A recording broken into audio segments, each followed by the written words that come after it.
Caramba, Carlotita, buenas noches amigos en la sala, ¿cómo están? Carlotica, me llevaste, o sea, nos trasladaste a nuestros ancestros españoles con esa intro por la libertad. ¿Cómo están amigos? Buenas noches y bienvenidos a Venezuela Late. Gracias por estar aquí acompañándonos. Ahí veo a Roberto, le voy a mandar el micrófono. Invite to speak. Y queridos amigos, seguidoras de Venezuela Late, hoy es domingo 8 de marzo del 2026 y como cada domingo les damos la bienvenida a nuestro Space NX, un momento dedicado a analizar los temas más relevantes de Venezuela y el mundo con una perspectiva fresca y profunda. Un cálido saludo desde la A a la Z, como es nuestra costumbre, abarcando a todos ustedes desde los más cercanos hasta los que nos siguen desde lejos. Esta noche tenemos el honor de contar con un invitado muy especial, Roberto Denis, un destacado periodista venezolano y cofundador de Armando Info, el único medio venezolano dedicado exclusivamente al periodismo de investigación. Desde el 2016 forma parte del equipo de Armando Info, donde ha participado en grandes investigaciones globales. Quiero entonces darle la bienvenida a mis co-hosts, Carlotica, la desobediente, y a Elizabeth Sánchez Vegas. Buenas noches, Carlota. Hola, buenas noches. Bueno, chicos, les puse a todos un temazo, pero es que eso va para las mujeres, porque hoy es nuestro día y aquí hay mucha gente valiosa, mucha gente extraordinaria que tiene un montón de años luchando por nuestro país, que tiene cosas interesantes que decir, gente preparada y saben que gente buena, porque eso es lo que nos une. Somos gente de bien. Entonces, a todas las chicas, fíjense que la canción decía compañera por la libertad. Así que eso es para ustedes. Y bueno, por supuesto, para mis otras dos terceras mitades, mis queridas amigas. Eli. Hola, hola, buenas noches a todos y a todas. Voy a hacer un énfasis hoy en ese a todas porque es nuestro día, Día de la Mujer. Bueno, encantada de estar por aquí nuevamente un domingo más, unidos en este espacio. Eh, Hoy tenemos un invitado maravilloso. Ya Débora y Carlotica saludaron, entonces voy a proceder yo, mientras que la gente va subiendo, a leer un poquito sobre nuestro invitado de hoy. Una versión corta realmente de lo mucho que pudiera decirse de él. Bueno, bienvenidos a Venezuela Late. Hoy nos acompaña un hombre nacido en Caracas el 24 de agosto de 1981 y criado en la Florida, pero no en la Florida, Estados Unidos, en esa urbanización caraqueña donde para muchos la vida empieza siendo algo íntimo y concreto. La casa, la cuadra, el colegio, los primeros amigos. Roberto Denis se formó en la Unidad Educativa San Antonio de la Florida, un colegio católico de los franciscanos capuchinos, y luego estudió en la Universidad Católica Andrés Bello. Primero cursó letras y después comunicación social. Ese recorrido tiene algo revelador. Antes de investigar el poder, aprendió a escuchar el lenguaje. Antes de seguirle la pista al dinero, aprendió a medir el peso exacto de las palabras. Quizás por eso su periodismo siempre ha tenido lo que hoy más escasea: rigor, contexto y mucha conciencia. Durante años trabajó en la sección de Economía y Negocios del Universal. Desde el 2016 forma parte de Armando Info, el medio venezolano, como dijo Débora, que ha realizado algunas de las investigaciones más serias y valientes sobre corrupción y crimen organizado en el país. Su firma quedó ligada para siempre a trabajos decisivos. Primero destapó la red empresarial detrás de Alex Saab y el negocio de los CLAP. Y después mostró algo aún más doloroso: que los alimentos distribuidos a millones de venezolanos ni siquiera cumplían con los estándares nutricionales básicos. Es decir, no se quedó en la superficie del escándalo, excavó hasta llegar al daño humano real que producía esa maquinaria. Su trabajo cruzó fronteras. Las investigaciones sobre Alex Saab fue pieza central del documental A Dangerous Assignment: Uncovering Corruption in Maduro's Venezuela. En español, Una misión peligrosa, destapando la corrupción en la Venezuela de Maduro. Y su reportaje, La mala leche de los CLAP, marcó un antes y un después. Demostró que la corrupción no es una cifra abstracta, sino una agresión directa contra la vida de la gente. En el 2025, Armando Info obtuvo el reconocimiento a la excelencia del premio Gabo, precisamente por su valentía, rigor y compromiso con la verdad en tiempos de censura y ataques a la prensa libre. Pero si algo profundiza aún más el valor de Roberto, no es solo lo que descubrió, sino lo que ha tenido que perder por descubrirlo. Perseguido, estigmatizado y forzado al exilio, tuvo que tomar una de las decisiones más duras de su vida, salir de Venezuela para poder seguir haciendo su trabajo. Y la parte más dura todavía, lo ha dicho él con sobriedad, ha sido no poder compartir el tiempo con su familia, ver envejecer a sus padres desde la distancia. En un país como el nuestro, la verdad a veces no solo te quita la tranquilidad, también te arranca la cercanía de los tuyos. Aún así, nunca se cayó, siguió investigando, siguió escribiendo. Y en medio de todo ese desgaste, Roberto sigue siendo un periodista de vieja guardia. Su herramienta favorita, adivinen qué es, un cuadernito. Corre además para cuidar su salud mental, lee literatura latinoamericana y recuerda siempre que esto no es personal, sino un servicio. Esta noche, queridos amigos, no conversamos solo con un gran reportero de investigación, conversamos con un venezolano formado en un hogar, en un colegio católico de Caracas, en una ciudad que luego se volvió herida y nostalgia. Conversamos con un hombre que entendió que revelar la verdad en Venezuela puede costar, pero que aún así eligió no apartar la vista.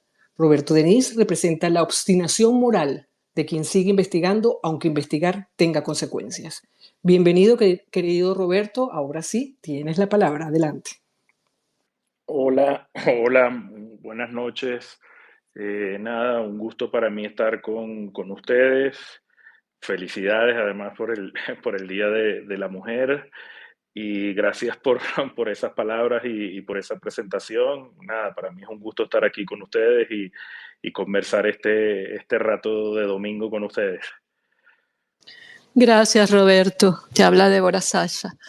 Roberto, antes de sumergirnos en los temas más intensos y controvertidos que esta noche seguro vamos a tocar, me gustaría explorar un poco el lado humano detrás del profesional que todos admiramos y leemos. Como periodista de investigación, has destapado escándalos de corrupción a gran escala en Venezuela, has tenido que pagar un alto precio personal, el exilio forzado en Colombia desde el 2018. ¿Podrías compartir con nosotros qué costo emocional implica para alguien como tú verse obligado a dejar su hogar, sus raíces, su cotidianidad y en medio de esa adversidad, cómo logras mantener intacta la fe en el país, la fe en la profesión y en la humanidad, en gente común que sufre las consecuencias de esa corrupción?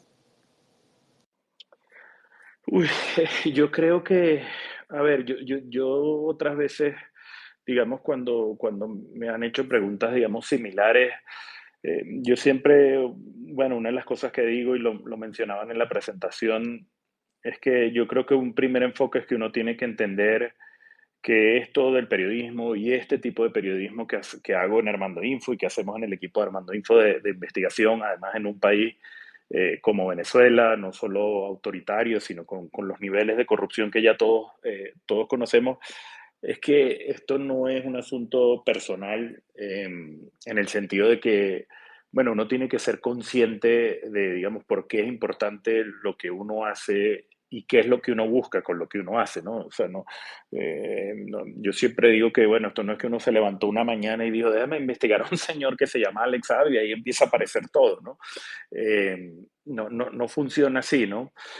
Y aunque yo sabía, evidentemente, desde el año 2016, cuando formalmente me sumo al equipo de Armando Info, que habían fundado Alfredo Mesa, Joseph Polizuk y Eva Schaffenberg, yo sabía y sospechaba, digamos, bueno, que hacer ya periodismo de investigación en esa Venezuela, digamos, iba a ser, digamos, complicado desde el punto de vista personal. digamos, yo como periodista no concebía hacer otra cosa, o sea, para mí era, digamos, realmente importante hacerlo, o sea, si había un momento y si sigue habiendo, digamos, un momento y un sitio donde es importante hacer este periodismo de investigaciones en un país como Venezuela, ¿no? Y como te digo, pese a que sospechaba y uno intuía y avisoraba ciertas dificultades, la verdad, y siendo honesto, es que, bueno, uno jamás tampoco imagina que le va a tocar irse del país por el costo de su trabajo y de las investigaciones. Pero bueno, llegado el momento, cuando eso ocurrió luego de la demanda de Alex Saab en 2017, y más adelante si quieren detallamos de eso, porque además si uno ve esta película ahora, digamos, desde ahorita hacia atrás, bueno, uno entenderá, digamos, todo lo arbitrario que ha habido aquí detrás, ¿no? Pero, digamos, entendí y entendimos en el equipo de Armando Info que, digamos, era fundamental, digamos, uno, buscar obviamente protección y seguridad. Sabíamos que en el momento de que un tipo como Alex Saab me demanda por difamación, injuria continuada, grabada, en 2017, digamos, eso no era, digamos, una acción legal, eso era un acto de intimidación y una amenaza abierta de, bueno, o se callan y dejan de investigar o miran, digamos, qué les va a pasar y cómo les va a ir, porque, bueno, sencillamente porque es una persona que tenía poder y podía influir, digamos, cuanto quisiera en el sistema, en el perverso sistema judicial venezolano, ¿no? Entonces, bueno, después de mucho tiempo, bueno, mucho tiempo, un par de semanas, digamos, en un par de meses, debatir qué podía ser lo mejor que hacer, bueno, finalmente uno llega a la conclusión, aunque de manera muy difícil, de decir, mira, lo mejor es irse, porque hay que buscar, digamos, lo primero es ponerse a resguardo, porque lo que temíamos en ese momento era que ocurriera, por ejemplo, una medida cautelar de prohibición de salir al país, anulación del pasaporte, etcétera.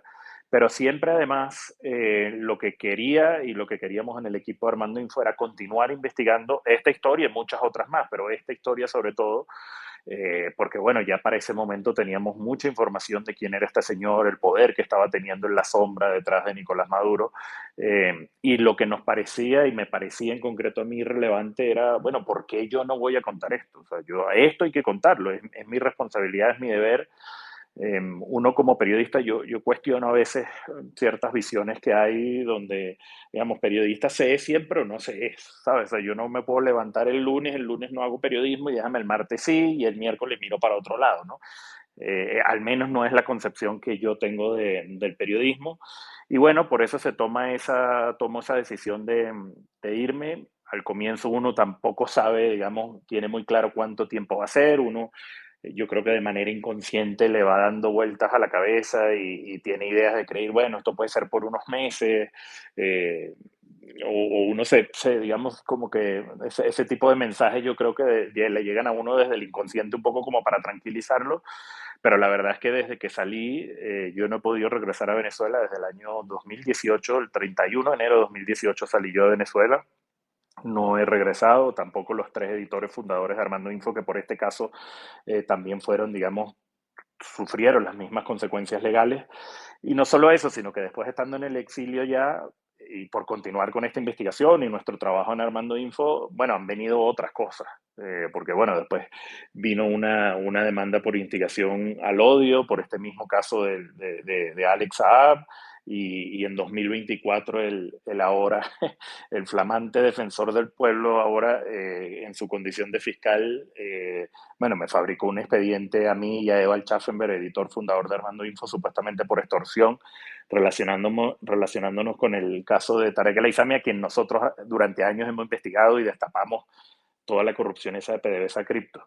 Y en todo esto, digamos, aunque uno tiene ese lado como profesional, donde, bueno, uno no pierde el foco, entiende que esto es importante, que hay que estar, digamos, concentrado en su trabajo y en el valor de lo que uno hace y en el rigor con el que tiene que hacerlo.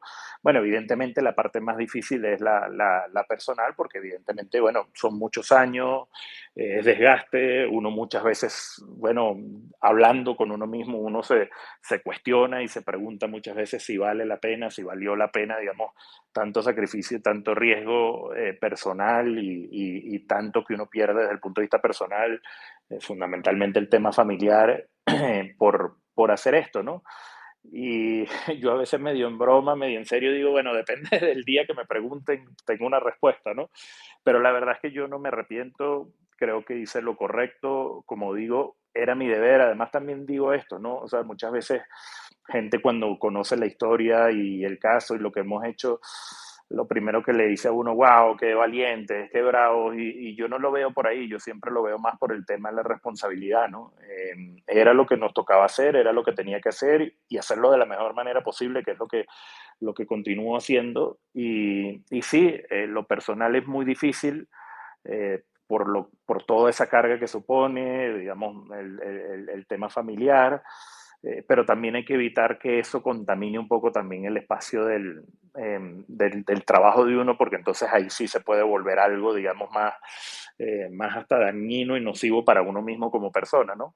Eh, y bueno, han sido muchos años, confieso que yo no imaginaba que iban a ser tantos años ni en el exilio, ni tantos años con una investigación que además tiene capítulos y capítulos y no termina, como es la investigación de Alex Saab, pero bueno, así es como lo he enfrentado hasta ahora.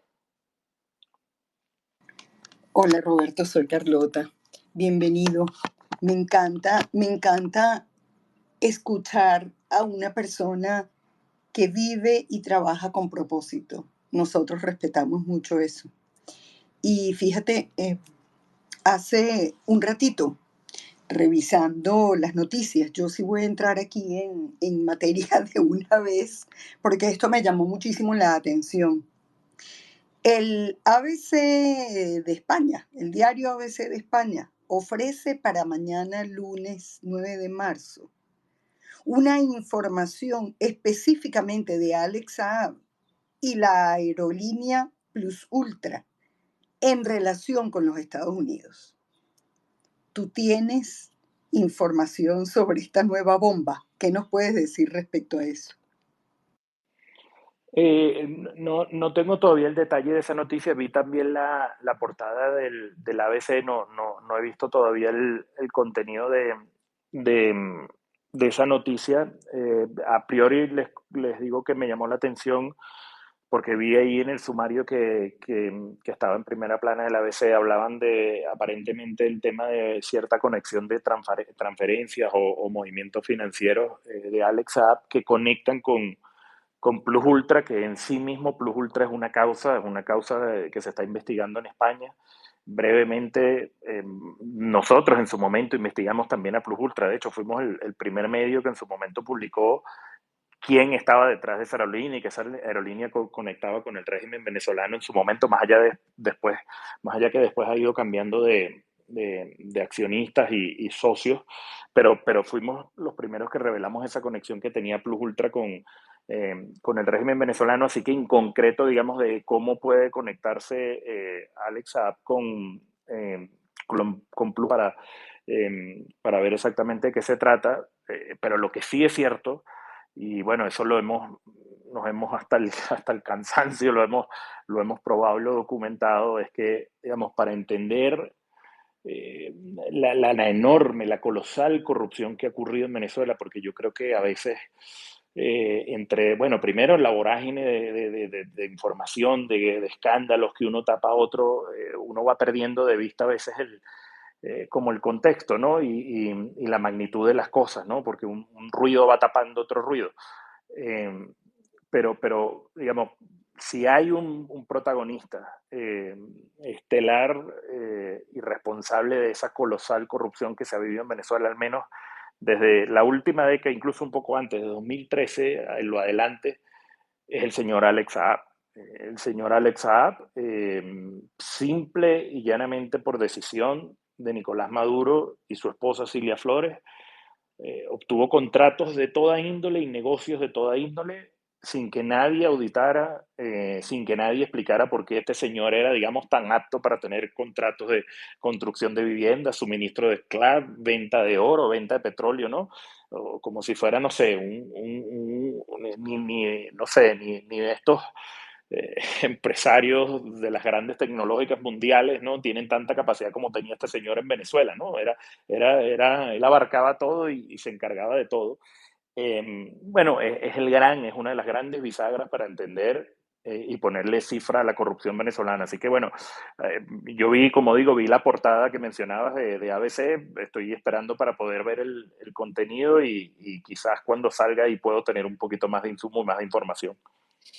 Ok, perfecto, gracias. Fíjate, vamos a hablar mucho de Alex Saab porque como tú mismo lo dices, pues está en el tapete y es parte de importantísimo de todo este tema de corrupción en donde eres realmente un experto, ¿no? Pero fíjate, Roberto, quiero hacerte mención a algo porque que me llamó mucho la atención para que tú nos eduques un poco en este tema, ¿no? Fíjate, es una inquietud muy actual que no es menor para los venezolanos. Hoy Alex Saab vuelve a estar ahí en el centro del tablero, ¿no? Ya nos dirás tú si ya está en los Estados Unidos, si sigue por aquellos lados, qué información tienes. Pero fíjate, tú mismo has dicho que es una pieza clave porque sabe perfectamente cómo se movieron los miles de millones de dólares del régimen. Y al mismo tiempo, en Colombia, cobra fuerza política el señor Abelardo de la Espriella, el que escribió, para aquellos que no lo recuerdan, el libro sobre Nicolás Maduro, que creo, si no me equivoco, se llama La muerte del tirano, o La muerte al tirano. Por cierto, el señor Abelardo de la Espriella fue abogado de Alex Saab, y según él mismo ha dicho recientemente, él ayudó a ponerlo en contacto con las autoridades de Estados Unidos para hablar o colaborar. Ahora mi pregunta es, cuando un hombre que conoce de cerca el mundo de Alex Saab puede terminar sentado en la casa de Nariño, ¿cómo va a jugar eso para Colombia y para Venezuela? ¿Cómo leemos eso nosotros los venezolanos? ¿Eso va a ser un aliado para Venezuela o qué es eso?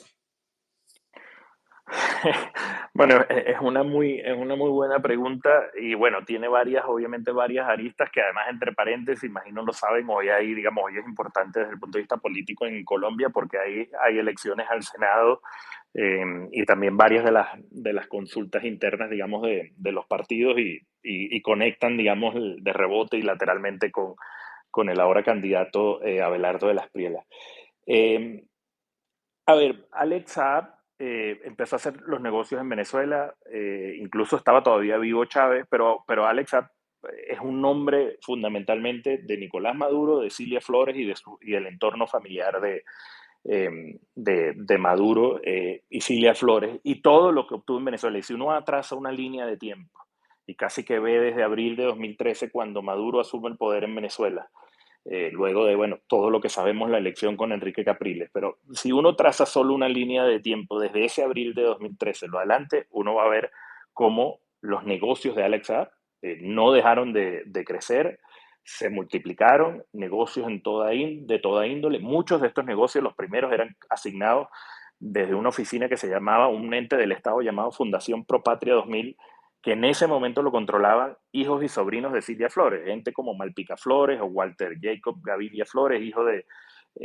Silvia Flores y Carlos Malpica, sobrino de Silvia Flores, y desde ahí le empezaron a dar contratos de toda índole eh, al señor Alex Saab, hasta, bueno, hasta generar toda la enorme corrupción que ya conocemos y todos los, digamos, negocios oscuros que este señor manejó. Sobre su situación actual, Alex Saab, la información que tengo yo es que sigue detenido en Venezuela. Él está detenido desde el 4 de febrero en Caracas. Es insólito, es increíble y esto nos revela un poco esta naturaleza mafiosa que tiene el régimen venezolano, porque todavía está y existe, cómo se maneja la justicia con ese mismo tono mafioso, porque nadie a día de hoy oficialmente salió a dar, digamos, una declaración o una confirmación de por qué está detenido el señor, pero como les digo, él continúa detenido, fue detenido desde el día 4 de febrero. Es cierto que ayer hubo mucho ruido, muchas versiones, sobre todo en redes sociales, incluso algunos medios se hicieron eco de la información de que es cuestión de tiempo, que es inminente una nueva extradición de Alex Saab a los Estados Unidos. Eso coincide con la información que yo tengo. Al parecer es cuestión de días que eso se materialice, porque hay que recordar que, digamos, el interés que hay en Estados Unidos sobre Alex Saab es muy amplio.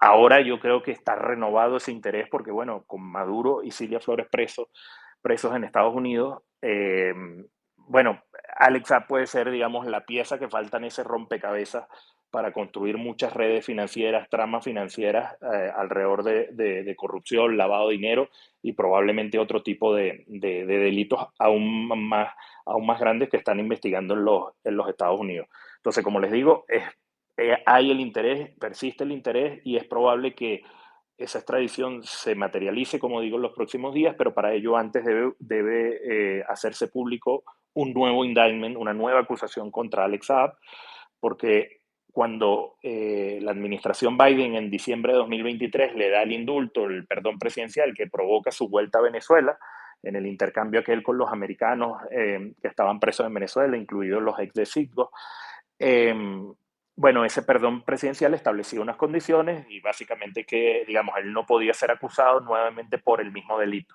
Ahora, eso no quiere decir que él estaba ganando una inmunidad plena y que no lo pueden juzgar por otras causas.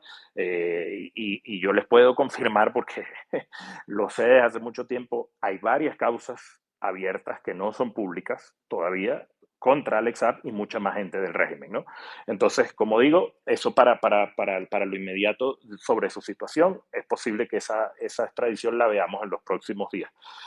Y lo otro, que era la otra lista de tu pregunta, que conecta con el señor Abelardo de las Prielas. Abelardo de las Prielas fue abogado de Alex Saab durante muchos años, desde prácticamente 2012, 13, cuando Alex Saab todavía no era, digamos, quien terminó siendo en Venezuela. Este señor, Abelardo de las Prielas, era abogado de Alex Saab. Abelardo Las Prielas hoy es candidato y habla desde un discurso muy supuesto desde la derecha, pero lo cierto es que Abelardo de Las Prielas, digamos, él no ha dicho toda la verdad sobre el caso de Alex Saab y lo que él sabe de Alex Saab y sobre su cercanía con Alex Saab. Porque todavía en los años 2017, 2018, cuando ya había suficiente evidencia de los nexos de Alex Saab con el régimen venezolano, el señor Abelardo Las Prielas seguía diciendo que su cliente no tenía nada que ver con el régimen venezolano. Entonces, una pregunta que él debería responder y aún no responde y le saca el cuerpo es: ¿por qué lo siguió defendiendo una vez que supo que era, digamos, una pieza central del régimen venezolano? Y vamos a estar claros, alguien tan perspicaz y tan inteligente y tan audaz como intenta demostrar que es Abelardo Las Prielas, yo creo que no tenía que ser, digamos, no hay que ser muy, no hay que ser muy inteligente para darse cuenta, digamos, de la conexión que tenía Alex Saab con el régimen venezolano, pero como digo, lo cierto es que él durante mucho tiempo iba subestimando esto. Es más, cuando sale Luis Ortega Díaz, recordarán ustedes, la ex fiscal del chavismo, Luis Ortega Díaz, cuando sale en 2017 de Venezuela, se va al exilio, ella llega a Colombia. Y una de sus primeras declaraciones fue decir que este señor Alex Saab era el testaferro Nicolás Maduro. La famosa etiqueta de Alex Saab como testaferro se la puso la fiscal chavista Luis Ortega Díaz, se la puso a Alex Saab. Y la respuesta en ese momento del señor Abelardo Las Prielas era decir que iban a demandar por difamación e injuria en Colombia a Luis Ortega Díaz, una demanda que creo que nunca ocurrió. Y la gran paradoja, y tú la asomabas en tu pregunta de Abelardo de Las Prielas,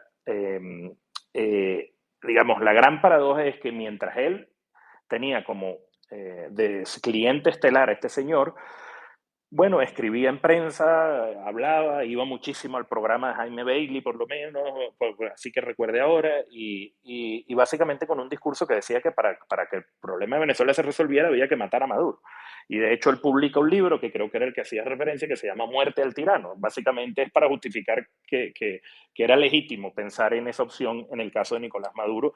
Publicó una columna con el mismo nombre en el diario El Heraldo de Barranquilla, que fue un escándalo en su momento, después de que la publicó, pero ya les digo, en simultáneo defendía a Alex Saab y seguía diciendo que su cliente no tenía nexos con el régimen venezolano. Entonces yo lo que quiero decir es que me parece que para alguien que pretenda aspirar ahora nada más y nada menos que a la presidencia de un país, en este caso Colombia, lo mínimo que uno debería exigir es cierta, digamos, transparencia en las actuaciones, porque es verdad que todo el mundo tiene derecho a la defensa. Eso, yo creo que aquí todos estamos de acuerdo con eso, ¿no? Pero lo que él debería explicar ahora, que aspira a una posición pública y política tan importante como la presidencia de Colombia, es por qué esa contradicción y por qué esa paradoja. Y además, yo creo que otra cosa que él debe responder y le saca el bulto y con mucha habilidad no la responde, eh, es, digamos, su relación con Alex Apps fue solo cliente, digamos, abogado-cliente o hay algo más. Porque yo les puedo decir que hay sobrados indicios para pensar que hay más cosas. Entonces, digamos, a mí, y yo en esto soy muy respetuoso, porque, bueno, imagínense, yo soy periodista venezolano en Colombia, muchos medios en Colombia me lo han preguntado, pero yo trato, digamos, de limitarme a los que son los hechos y las contradicciones de él, en el caso de Alex Saab, porque yo no soy quien para decirle, digamos, a la sociedad colombiana por quién votar o no votar, y lo que sí puedo sostener es que sus respuestas sobre el caso son todas, son balones fuera, no son, digamos, respuestas que vayan al fondo de esta relación de él con Alex App, lo cual, digamos, genera muchas sospechas, genera muchas dudas.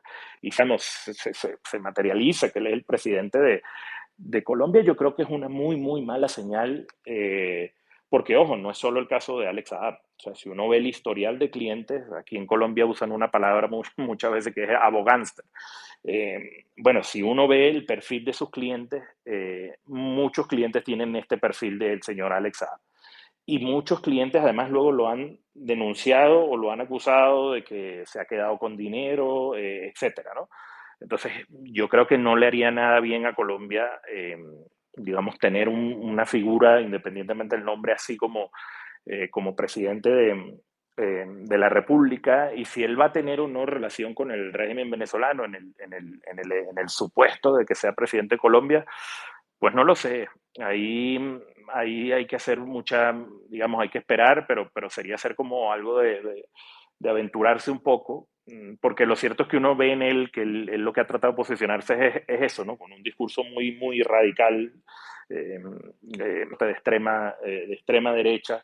Eh, y bueno, entonces uno pensaría que, bueno, que él no va a tener relaciones con el régimen venezolano, pero bueno, ya les digo, mientras fue abogado, decía que había que matar a Maduro y al mismo tiempo defendía su testaferro.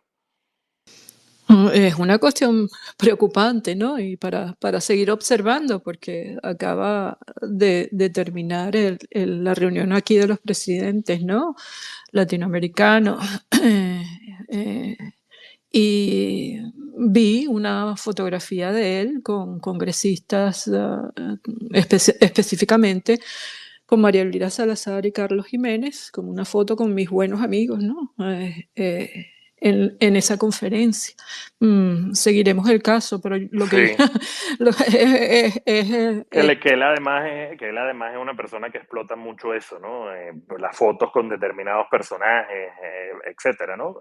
Pero sí, la verdad que yo creo que hay muchos preocupantes y que hay que ver si finalmente él llega bueno, a la posición de nada más y nada menos que el presidente de Colombia.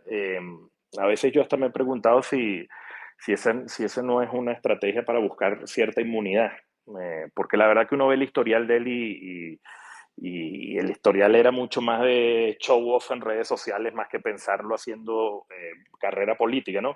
Y lo terrible, y esto lo dejo como reflexión, y perdón que te interrumpí, pero muchas veces yo a veces le digo, digamos, a la gente cuando lee las cosas, yo creo que hoy en día vivimos en una época, bueno, y que quizás las redes sociales han fomentado más esto, ¿no? Donde todo el mundo está trincherado como en una posición predeterminada, política, ideológica, y después cuando ve los acontecimientos, eh, quiere verlos con esos anteojos, ¿no? Desde esa posición predeterminada que tiene.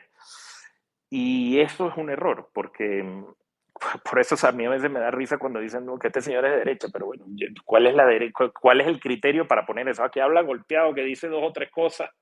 Entonces, bueno, si llegamos a ese nivel donde bajamos tanto la exigencia de las cosas, pues yo creo que le hacemos un flaco favor, en este caso al debate político, sí, al debate como que de las ideas, porque no es tan simple, ¿no? Y en eso el régimen venezolano ha sido experto. O sea, las conexiones de la corrupción del régimen venezolano le dan la vuelta al mundo y no importa si es derecha o izquierda. Ahí entra todo. Y podemos hablar de otros casos más adelante, pero o sea, lo que quiero decir es que hay gente que se parcializa y toma unas posiciones muy viscerales sencillamente por exacto, por si esto coincide o no con mis criterios, y entonces deja de ver elementos como este que yo creo que son, bueno, fundamentales a la hora de pensar en, bueno, no sé, si uno le da la confianza a alguien nada más y nada menos para que sea presidente de un país, ¿no? Sí, sí, ¿no? Y hemos visto, hemos sido testigos de muchos caballos de Troya, ¿no? Introducidos dentro de la política y todo esto que cuando uno llega a entender que son caballos de Troya ya es un poco tarde, ¿no? Para las cosas. Y lo que te quería preguntar era precisamente esto, cuando preparándome y leyendo en Armando Info muchos reportajes que tú has hecho y de otros periodistas que también lo han hecho, y lo decía en un espacio anterior, me quedé como paralizada, ¿no? Al ver los amigos de Petro y del petróleo venezolano, los contratos de Delcy que repartió están en veremos, amiguismo crudo, complot de fake, o sea, eh, eh, todos estos reportajes de investigación que desnudan la tremenda corrupción que hay en Venezuela. ¿Cómo se puede desentramar eso, Roberto? No sé, me quedé como paralizada viendo todo eso. Es así, ¿cómo vamos a lograr desentramar todo esto? Uy, yo creo que, bueno, yo creo que, bueno, un primer paso es eso, que se sepa, que se denuncie y que se haga público, ¿no? Ese siempre es como el primer paso. Muchas veces uno publica y uno ve en redes, la gente le dice, bueno, pero ¿y eso para qué si todo sigue igual? Bueno, primero, la labor de un periodista, o sea, uno no es periodista, fiscal y juez para encargarse de todo, ¿no? O sea, y yo creo que, y muchas veces, yo creo que a veces incluso cuando uno siente que pierde fuerzas o se pregunta, bueno, ¿para qué seguir en esto? Yo creo que más bien esa es una motivación, es decir, este es el deber nuestro, o sea, el deber nuestro es exponer esto, que la audiencia, que la opinión pública, que la gente tenga derecho a saber esto, porque al final no es que hay, bueno, no, es que a mí no me gusta que le dieron el contrato a X y no se lo dieron a Y, no, no, no, esto no es uno, y entonces si estos son de derecha no, no hablo de corrupción y si son de izquierda sí, ¿no? O sea, la cosa no va por ahí, entonces por eso digo que como que la audiencia un poco quizás por el mismo efecto de las redes sociales está como muy atrincherada en esas posiciones, pero lo primero digo es, obviamente, y es la tarea fundamental de los periodistas en este caso, es revelarlo, hacer lo posible por mostrar desde la evidencia, desde el rigor, desde los documentos, pero además mostrar un poco también o asomar, bueno, qué significan, ¿no? Cuando ocurren grandes casos y grandes hechos de corrupción, qué significa eso para la vida de la gente, ¿no?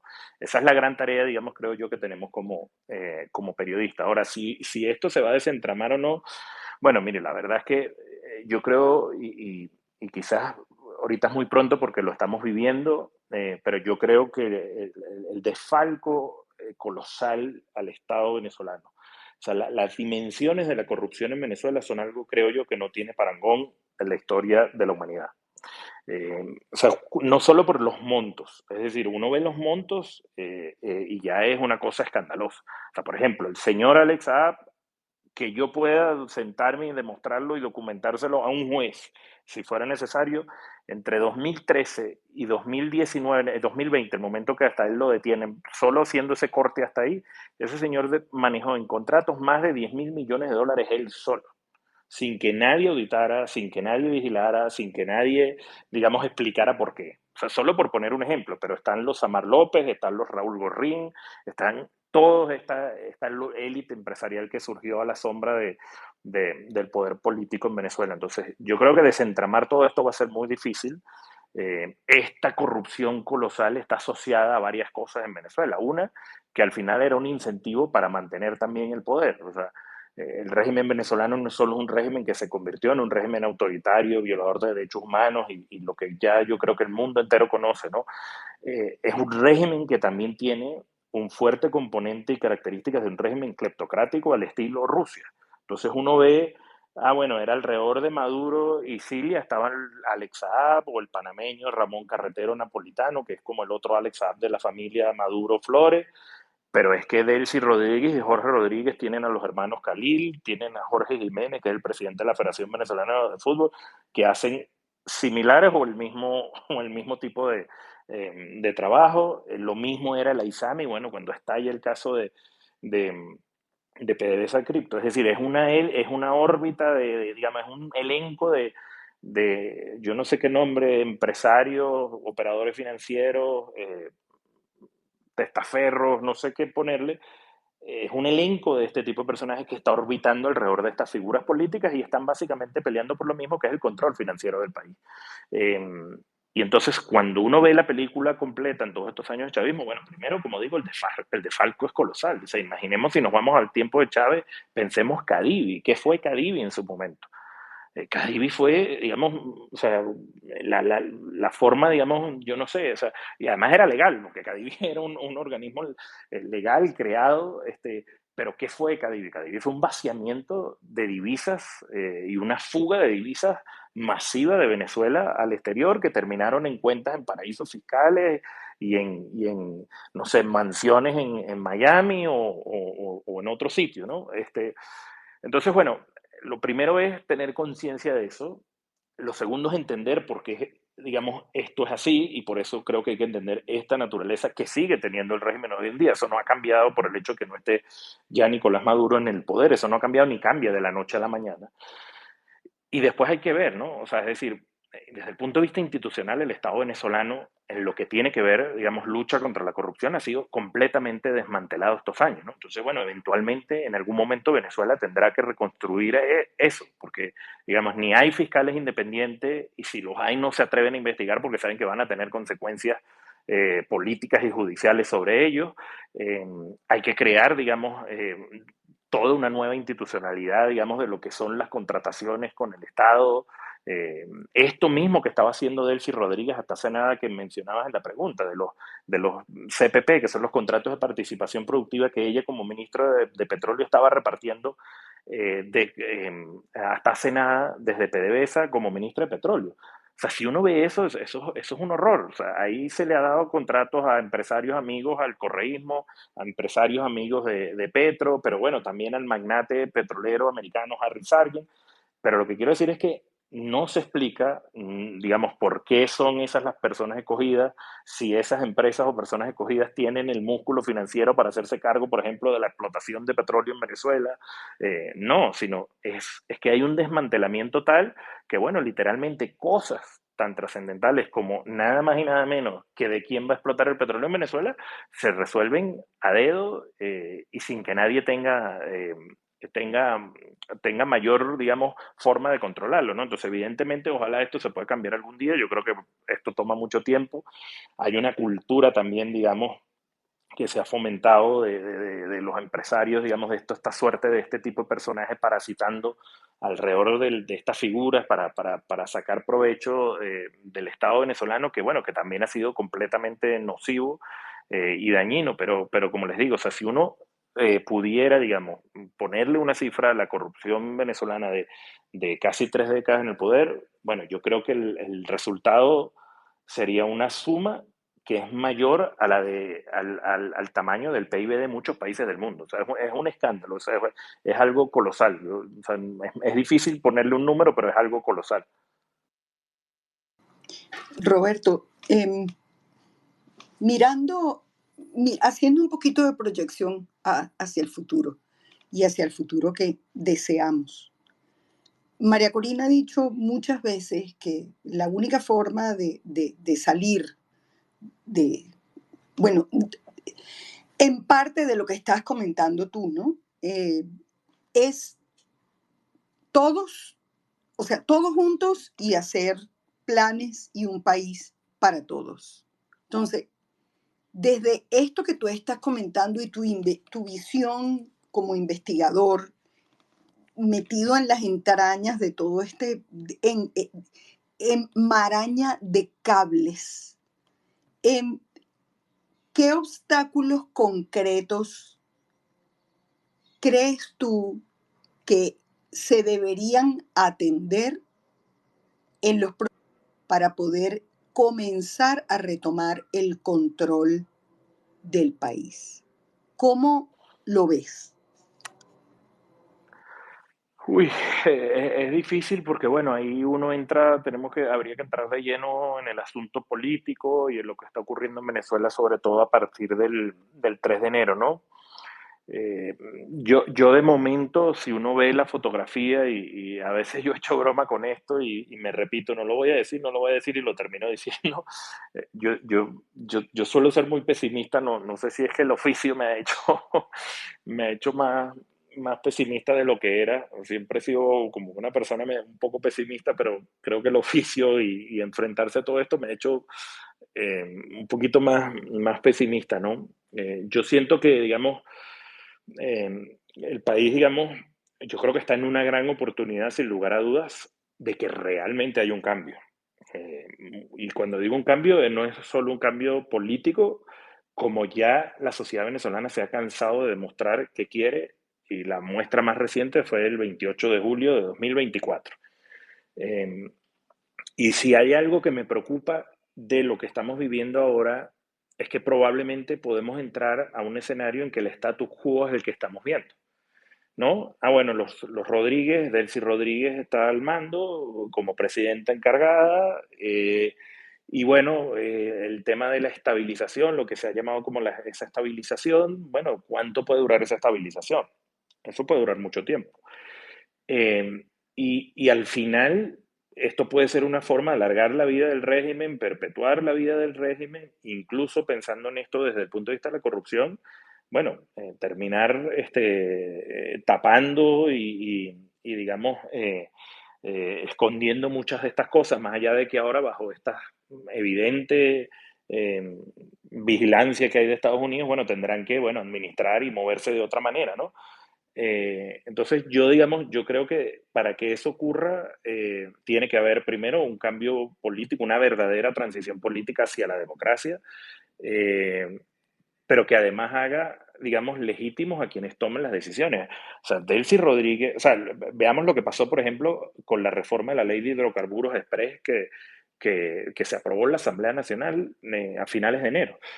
Esa reforma no se discutió, esa reforma no se debatió. Hay abogados, ustedes hablan, hay abogados constitucionalistas que mencionan que, por ejemplo, ese esquema de los CPP, que es el con el que se pretende darle ahorita incluso a nuevas petroleras que entren, que hablan de que es inconstitucional. Bueno, eso no puede seguir pasando.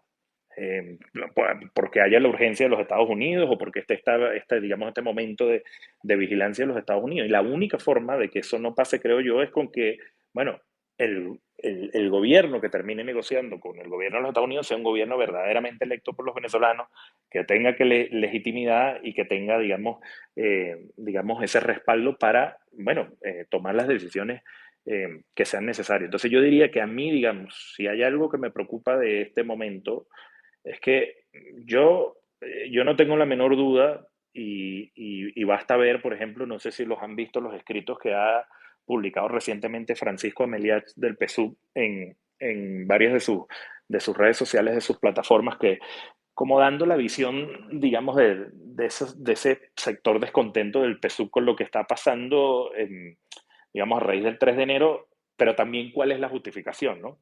Y cuál es el objetivo final. Y el objetivo final de ellos sigue siendo uno y es preservar el poder. Y estamos viendo que si tienen que desdecirse de lo que han dicho durante 27 años, no le importa, pero no les importa mientras sigan en el poder, ¿no? Entonces yo creo que aquí el gran desafío que tiene la oposición venezolana, digamos, si uno piensa en figuras, María Corina, Edmundo González o la oposición, digamos, venezolana, es alinear una agenda de democratización, de verdadera transición democrática del país con la agenda que pareciera ser en este momento la agenda que está imponiendo Estados Unidos y en especial Donald Trump, ¿no? Yo creo que ese es el gran desafío que hay aquí porque si no se corre un riesgo muy grande de que pase el tiempo y, bueno, aquí la gente no hable de elecciones, es decir, la constitución venezolana, por más que sabemos que durante 27 años se ha respetado una y otra vez, pero la constitución venezolana también es muy clara en el caso de cuando se habla, hay un vacío digamos, de la figura del presidente, ¿no? Entonces, que aquí haya gente y hay factores políticos que están jugando a eso, a hacerse los tontos y a mirar para otro lado porque este nuevo status quo les conviene, eh, que pensando en el bien de la sociedad venezolana se revierta de forma negativa. Es evidente que los Rodríguez no están haciendo lo que están haciendo porque se hayan convencido que en 27 años fracasaron y que hundieron al país en la peor de sus crisis socioeconómicas y que provocaron la tragedia migratoria que ya todos conocemos, donde más de un cuarto de la población venezolana se tuvo que ir del país. Es evidente que el 3 de enero no, se dieron cuenta eh, que lo hicieron mal en 27 años a raíz del 3 de enero. No, ellos están sobreviviendo, evidentemente, están en una estrategia de supervivencia, pero siguen teniendo un plan y ese plan es preservar el poder. Y yo creo que eso es lo que hay que advertir.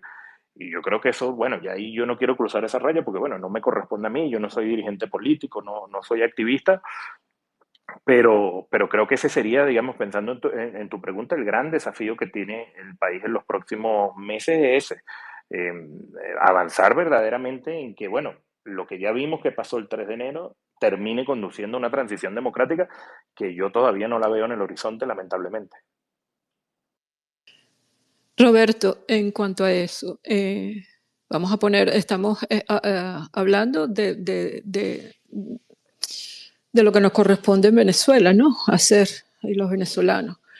Pero también los Estados Unidos tienen un papel en este momento preponderante en eso. ¿Le conviene a Estados Unidos tener este status quo en Venezuela? ¿O están ausentes o desconocen lo que es realmente el régimen venezolano y toda su corrupción? Y ahí yo no sé si yo tenga, digamos, todos los elementos para responder. Es evidente que no lo desconocen, ¿no? Pero yo siento que, digamos, aquí había varias agendas que estaban en marcha, ¿no? Pero a partir del 3 de enero hay una agenda que ha privado sobre todas y me parece que es la agenda de Donald Trump y su particular visión del tema Venezuela. Y yo aquí destaco algo que lamentablemente eh, digamos, no suma fuerzas hacia digamos, a la causa democrática venezolana por un motivo. Yo creo que Donald Trump, la forma como le está actuando y la visión de lo que le ha planteado para Venezuela, está muy marcado por lo que fue su experiencia de su primera administración lidiando con el tema Venezuela. Ustedes recordarán que la primera administración de Trump con el tema Venezuela fue el periodo del llamado gobierno interino. En ese momento, bueno, su primera administración tuvo figuras como Elliot Abrams, Bolton y otros personajes claves de su administración que estaban literalmente también dedicados al asunto Venezuela y ya sabemos cómo terminó aquello. Y yo creo que eso, digamos, ese fracaso, ese lidiar con la dirigencia política en aquel momento, él se quedó con esa fotografía y a partir de esa fotografía él está juzgando eh, y está, digamos, actuando. Y creo que esa fotografía de él explica cómo él, en la rueda de prensa horas después de la captura de Maduro, dice que María Corina no, digamos, no tenía el liderazgo, el respaldo, no recuerdo cómo fue la palabra que dijo, ¿no? Y creo que porque él está muy, digamos, con esa fotografía. Entonces, por eso yo decía que hay que, digamos, hacer, digamos, una forma de que la agenda, digamos, democrática que ha empujado durante este tiempo María Corina Machado se alinee con el interés de los Estados Unidos, porque si no al final, exacto, de momento estamos viendo una suerte de negociación donde pareciera, al menos en lo público, que la oposición no está contando y eso es terrible porque no solo por lo que estamos diciendo del régimen y seguramente la intención que tiene el régimen, sino que es que ya estamos viendo, ¿no? Entonces digamos, se arma otro conflicto geopolítico en el mundo como el que está ocurriendo ahorita en Irán. Ah, bueno, y entonces que olvidémonos de Venezuela, dejemos así eso así, mientras tanto no queremos más de esa orden porque, bueno, ahora se armó un conflicto geopolítico más grande, ¿no? Yo creo que ese es el gran riesgo y yo creo que Donald Trump, sobre todo más recientemente, está siendo muy claro y el asunto aquí lo está enfocando de una forma muy transaccional y mercantil, digamos, que está, eh, digamos, anulando o borrando de la agenda el asunto de una transición democrática, que la sociedad venezolana pueda ir a unas elecciones democráticas, libres, transparentes, donde escoja a quien crea la sociedad venezolana que tiene que gobernar el país y a partir de ahí, bueno, iniciar una reconstrucción.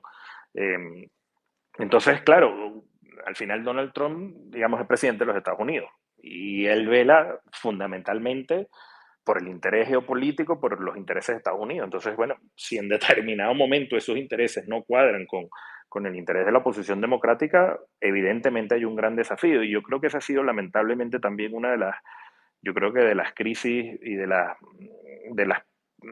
no, no diría mala suerte, porque decir mala suerte no, pero yo siento que a la crisis venezolana, digamos, y sobre todo a la causa democrática, a veces le ha faltado suerte con los aliados, ¿no? Porque no, los aliados no han sido, digamos, o los más asertivos necesariamente, o también son, digamos, se han cometido errores en determinados momentos. Pero bueno, yo creo que, a ver, es indudable que el 3 de enero abrió unas posibilidades que eran impensadas hasta la noche anterior.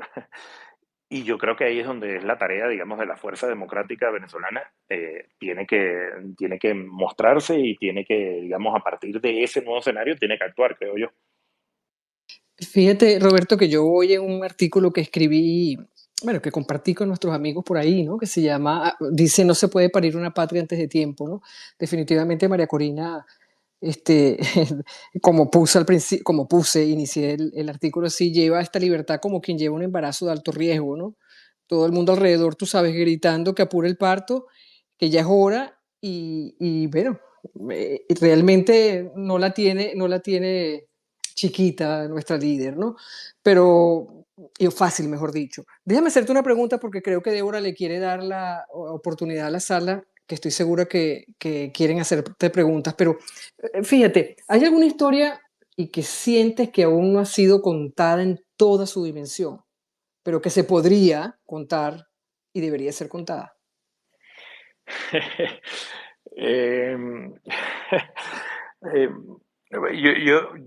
yo a veces digo que si yo contara todas las cosas que yo sé del tema de Alexa, pero que no se han publicado, podrían ser todavía más interesantes las que se han publicado.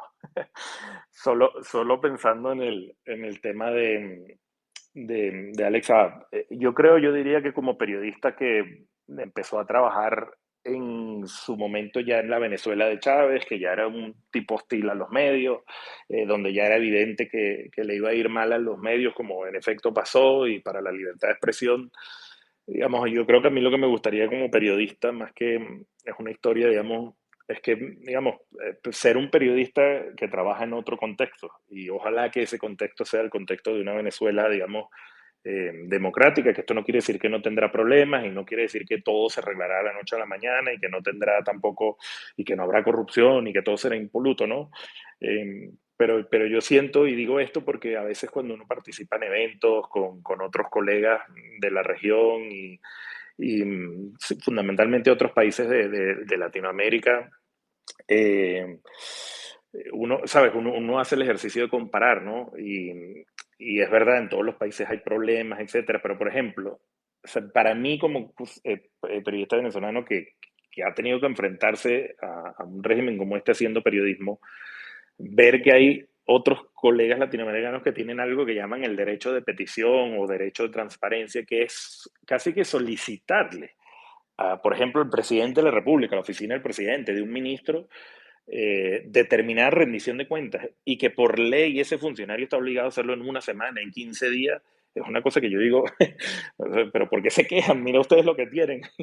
A nosotros no nos reciben, ni llevar una carta, no la reciben ni en la puerta de un ministerio porque nadie quiere, digamos, decir, ay, ¿quién recibió esto? ¿No? Y de hecho, esto nos pasaba estando todavía en Venezuela, estando en Venezuela, o sea, uno iba a una oficina, a un ministerio, mire, queremos hablar, o algún viceministro que quiera hablar sobre este tema, y ni siquiera en portería nos recibían la petición de entrevista, ¿no? Entonces sí me gustaría, ojalá que, digamos que como periodista, digamos, porque creo que eso, así como un país, digamos, que transite y que viva en democracia, tiene muchas más oportunidades de todo. Yo creo que lo mismo se da en los campos se puede dar en el periodismo, en los campos de la creación, ¿no?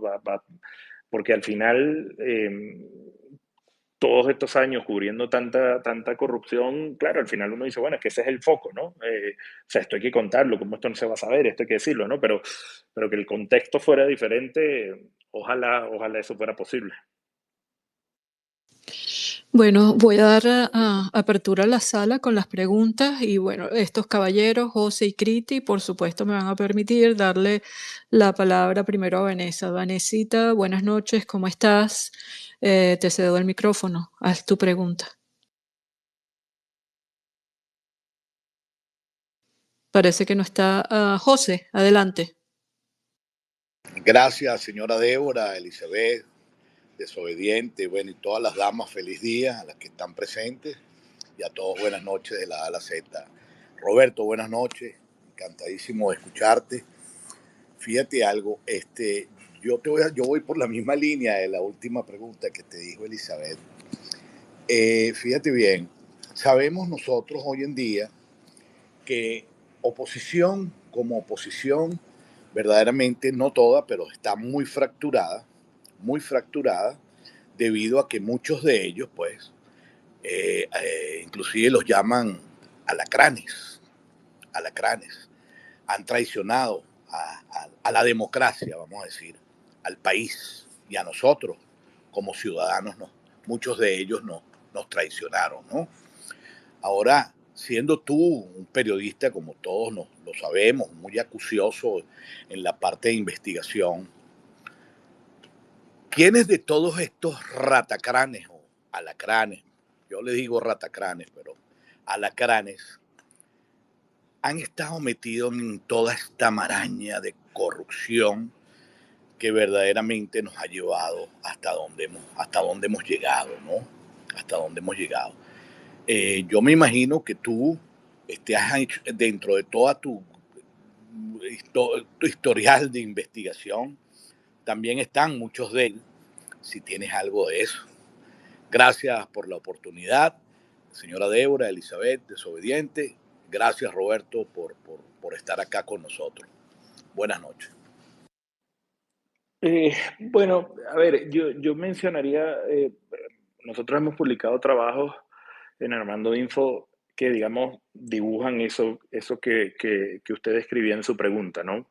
Y pondría, ojo, y yo creo que hay que ser muy, digamos, riguroso en el sentido de tampoco uno puede eh, acusar, digamos, abiertamente o meter a todo el mundo en el saco, y por eso voy a hacer referencia a esos trabajos que en su momento publicamos y que fue muy evidente y además que el tiempo lo confirmó, ¿no?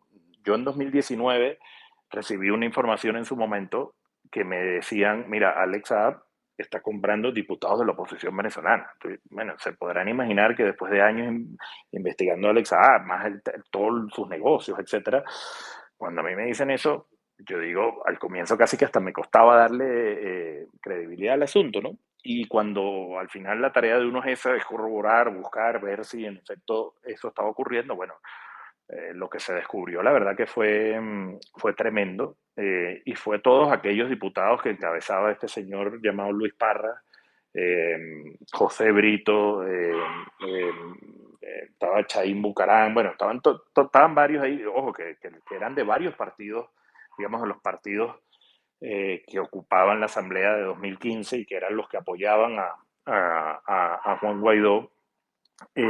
Bueno, yo creo que eso está ahí, es público, basta ver después cuál fue la conducta, digamos, de ellos, pese a que negaban todas las evidencias. Nosotros teníamos las fotos, los documentos que fueron a entregar. Esta gente se dedicó a viajar por Europa, por ejemplo, fue a Bulgaria, fue a Portugal, fue a Liechtenstein, fue a España y no recuerdo si Roma también, y no me falta otro sitio, y básicamente cada punto en el que pararon el itinerario era el itinerario de buscar, proteger y salvar los negocios Alexa, porque era entregar cartas y documentos a las autoridades diciendo que ellos eran diputados opositores y que habían investigado los negocios de este señor y que todo estaba muy bien, que el señor, todos sus negocios eran muy limpios, ¿no? Eh, y también así lo hacían en bancos. Por ejemplo, en Liechtenstein, la razón por la que esta gente llega a Liechtenstein era porque, bueno, ahí en los bancos había fondos controlados, lo mismo que en Bulgaria y Portugal, fondos controlados de transacciones en las que estaban involucradas todas esas sociedades fachadas y fantasmas que creo recordando, que sigan, digamos, que uno vea que estén por ahí merodeando y sean actores públicos, José Brito, Luis Parra, y hay algún otro que todavía creo que está incluso en esta Asamblea Nacional que está funcionando hoy en día en Venezuela. Ese, digamos, fue un caso emblemático que nosotros también publicamos. También mencionaría, y esto va tiempo más atrás, igual, como digo, sin ánimos de decir, no, es que todos son iguales o meter a todo el mundo en el mismo saco, y no, y la invitación es a que se lean esos reportajes. Es que en su momento, Armando Info fue el único medio prácticamente que cubrió el asunto de Odebrecht en Venezuela. Y de hecho es muy cómico porque gente que era, digamos, de la audiencia tradicional que uno veía de nosotros, casi que empezó a decir, bueno, entonces volvieron chavistas.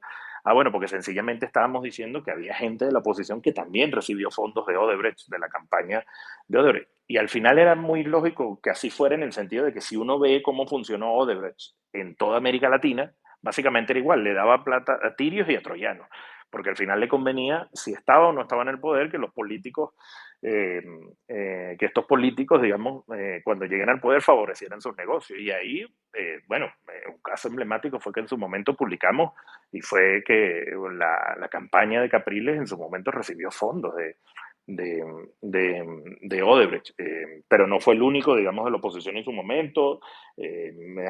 Creo que mencionábamos también en su momento Manuel Rosales. Invito a que está la serie de Odebrecht y lean los trabajos, porque bueno, esa ya la publicamos hace tiempo, ¿no? Y una reflexión final es que lamentablemente, y eso conecta otra vez con algo que hablábamos antes, que es la naturaleza del régimen, hay que entender que al final para el régimen también la corrupción fue una forma de no solo ganar adeptos o tener gente cerca para ganar más poder, tener más dinero, etcétera, etcétera, sino que también la corrupción fue una forma de cooptar, aparte de dirigentes políticos, actores políticos que se decían de la oposición venezolana. Es una característica de ese tipo de regímenes y el régimen venezolano, especialmente en tiempos de Nicolás Maduro, la aplicó a fondo, a fondo y casi que hasta confeccionar bueno, una oposición a la medida que al final es lo que quieren, ¿no? Tremendo, tremendo cuando uno escucha eso, de verdad. Criti, por favor. Criti está en España, Roberto, así que está madrugando. Bienvenido. Hola chicos, buenas noches, saludos y bueno, feliz día de la mujer para todas las chicas que están acá. Roberto, has mencionado como artículo estrella, como figura estrella, a Alex Saab, que no solamente ha estado involucrado en casos de corrupción, sino que se ha metido con un tema de las bolsas CLAP, en donde alimentos en mal estado fueron distribuidos y vendidos a venezolanos que por necesidad de la escasez alimenticia han tenido que subsistir con eso. ¿Conoces algún tipo de acción? Porque no es lo mismo robarse, qué sé yo, 5 millones de barriles de petróleo, 30 toneladas de oro, a vender comida en mal estado, porque no solamente es un tema de la corrupción que él pudo haber tenido con esa asignación de los contratos, sino también es un tema de salud pública. Entonces, ¿conoces alguna acción que se esté gestando o que esté interpuesta en contra de Alex Saab por este tipo de delitos? Gracias, Roberto. Gracias, chicas. Bueno, gracias por la pregunta, bueno, y gracias por estar despierto. Em, em, digamos, la investigación del tema de los clubs se ha investigado en varias jurisdicciones, en varios países.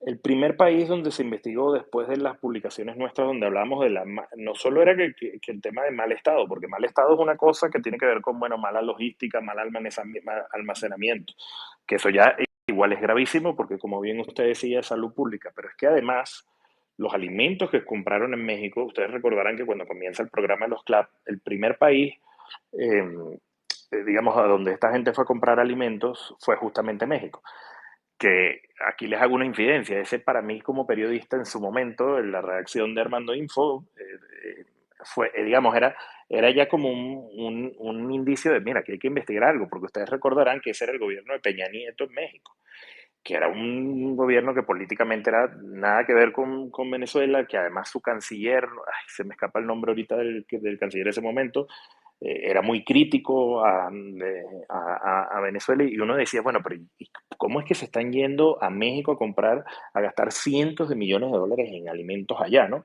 Y los alimentos que fueron a comprar fueron deliberadamente alimentos de muy mala calidad. Es decir, lo que compraron era probablemente lo peor que les ofrecía el mercado mexicano para sencillamente maximizar la ganancia. Y es así cuando nosotros decidimos investigar el tema de la leche, porque uno escuchaba que las madres en las zonas populares decían, no, que la leche es salada, que la leche le hace daño a los niños, y por eso durante un tiempo nos dedicamos a recolectar varios de los paquetes que llegaban, porque además esa era otra característica, nunca uno veía una uniformidad en las marcas, en los productos, sino que esto era, digamos, aleatorio, no se repetían, etcétera. Y cuando ya tuvimos una muestra bastante grande, creo que eran ocho marcas distintas al comienzo, las llevamos a analizar al Instituto de Ciencia y Tecnología de Alimentos de la Universidad Central de Venezuela. Y los resultados fueron terribles y criminales. ¿Por qué? Porque los resultados que mostraban que la leche en polvo no era leche, eso era un sucedáneo de leche. Entonces era bajísima en proteína y bajísima en calcio, que es lo que uno espera conseguir en un producto como la leche en polvo, y altísima en sodio y altísimo en carbohidratos. Por eso, evidentemente, las madres decían, mira, esto no sirve, esta leche le hace daño a los niños. Entonces, allá en México surgió una primera investigación después de que nosotros publicamos esto. Lamentablemente, esa investigación se cerró, y se cerró, como muchas de las investigaciones que logra cerrar el señor Alex Saab en varios sitios, de manera muy oscura. Y oscura digo porque eh, increíblemente la justicia, la Fiscalía Mexicana, hizo una suerte de acuerdo de reparación y obligó, digamos, a los involucrados en esto a dar un dinero que iba a ser usado, creo que era para la ACNUR y otra oficina de la ONU, pero dejar el caso ahí y no seguir investigando. Eso pasó en México. En Estados Unidos hay una investigación abierta del asunto de los CLAP, eh, que se publicó, ese indictment se hizo público en octubre de 2021, poquitos días después de que Alex Saab fue extraditado de Cabo Verde a Estados Unidos. Pocos días después de llegar, se hace público la acusación de los CLAP. Si uno lee esa acusación de los CLAP, fundamentalmente está enfocada en el asunto del lavado de dinero. Pero yo no descarto que esa acusación termine incluyendo esto del tema, digamos, más de sanidad, sanidad pública. Yo tengo conocimiento que en otros países estas empresas tienen dinero congelado. Las empresas, me refiero, que usaron todas estas sociedades registradas, unas en Turquía, Hong Kong, Emiratos Árabes, para mover el dinero de este negocio, tienen investigaciones o tienen dinero congelado. Pero digamos, siendo muy, muy específico, diría que probablemente esa investigación, la de la acusación de los Estados Unidos, ese indictment que lo pueden conseguir, está en PDF, se consigue, que se hizo público en octubre de 2021, yo creo que esa acusación probablemente derive a algo más grande que incluye el asunto que usted bien mencionaba de, bueno, de esto que tiene que ver con la salud pública. De hecho, no es casualidad si uno ve los niveles de desnutrición que tienen nuestros niños en Venezuela. Si uno ve las cifras de Cáritas Venezuela y de otras organizaciones dedicadas al tema de la nutrición, uno, uno termina comprobando que los CLAP fueron la gran estafa de Nicolás Maduro, y fue la gran estafa que enriqueció a gente como Alex Saab, porque jugaron deliberadamente con el hambre de los venezolanos. Porque desde el punto de vista nutricional, la leche pasaba esto, pero con el atún en lata pasaba algo similar, porque también lo estudiamos y lo publicamos. Y ciertamente, o sea, eso causó un daño que además en muchos, si uno habla con nutricionistas, eh, te dicen que dependiendo de la etapa del niño en que haya tenido el déficit nutricional, muchas veces ese déficit nutricional casi que es irreparable el resto de su vida, y eso va a ser un problema que seguramente esa generación que hoy en día quizás ya está en la adolescencia, a lo mejor en unos años veamos que es una generación que tiene problemas de salud sencillamente por culpa de esto, ¿no? Pero bueno, como le digo, yo pensaría que el caso de los CLAP en Estados Unidos va a terminar incluyendo eso, porque además es muy probable que si finalmente extraditan a Alex Saab sea por el caso de los CLAP. Ese indictment, cuando uno lo lee, están todos los personajes ligados a eso, del entorno de Alex Saab, pero el co-conspirador número uno, Alex Saab, no está mencionado, pero quienes conocemos la historia y tenemos la información sabemos que el llamado co-conspirador número uno en ese indictment es Alex Saab. Así que es muy probable que ese caso es el que permita abrir a lo mejor incluso un capítulo adicional por el tema de la salud pública. Wow, qué interesante. Déjame preguntarte algo, querido Roberto, porque ya llegamos a la hora y me da mucha pena contigo. ¿Tienes unos minutos más para responder un par de preguntas? Sí, no hay problema. Ok, vamos a hacer de todas maneras breve. Voy a darle la palabra ahorita a Carlos y luego a... ¿quién es la otra persona? Débora, si me ayuda, Venezuela secuestrada, creo. Entonces vamos, Correcto. Carlos, de manera breve para que Sí, Roberto pueda responder. Adelante. gracias a todos, sobre todo nuestras anfitrionas. Saludos a todos, Roberto. La verdad es que, no, no, lo último que acabas de mencionar del tema de la limitación tiene, de eso yo creo que en esa dirección ibas, pero la pregunta en sí es, estamos todos conscientes de la importancia del periodismo de investigación, ¿verdad? Y de gente como tú, para llegar a la verdad. Eso es fundamental y por eso se te agradece. En estos últimos tiempos el periodismo de investigación ha revelado más que inclusive las propias investigaciones policiales o de otra naturaleza. Yo lo que te quería preguntar es sobre el destino de los fondos, que algo sabemos, ¿verdad? Y se estima entre 1.5 y 2.000 millones, billones, ¿verdad? Trillones en inglés. Y si hay 800 millones en Suiza, por ejemplo, como se dice, es la dificultad en lograr de que esto regrese. Y obviamente lo necesitamos urgente para poder reconstruir esa nueva Venezuela, ¿verdad? Y me pregunto si en eso, tú estás más involucrado o hay gente que trabaja contigo o colegas que trabajan contigo en ese tema. Si bien en Estados Unidos también debe haber gente hablando y debe haber gente buscándolo, se puede demorar 2, 3 años de repente hasta que llegue esos dineros y después hay que ver cómo se manejan y todo, ¿no? Pero si tienes alguna reacción a ese punto. Gracias. Y gracias por todo. Gracias. Bueno, a ver, digamos, nosotros en Armando Info, digamos, no estamos involucrados digamos, en nada que tenga que ver con el asunto de recuperación de activos ni nada de eso, solo, digamos, hasta nuestra parte es la parte periodística. Sí hay, la verdad que ahorita no recuerdo cuando estaba haciendo la pregunta, ya estaba pensando el nombre y no se me viene a la mente. Yo después puedo compartírselo a Elizabeth y a lo mejor Elizabeth se lo hace llegar a Ana, que tiene una organización, creo que es una suerte de ONG, que está muy enfocada en esto, en el asunto de, bueno, de mapear dónde, digamos, se han congelado activos, fundamentalmente dinero, bien sea porque han sido procesos que ya se han judicializado y ha habido hasta incluso ya una resolución, y esos fondos permanecen congelados en otras instancias, en Estados Unidos, en otros sitios. Hay una persona, como les digo, que ahorita no se me viene a la mente el nombre de la organización que está dedicada y está concentrada en eso.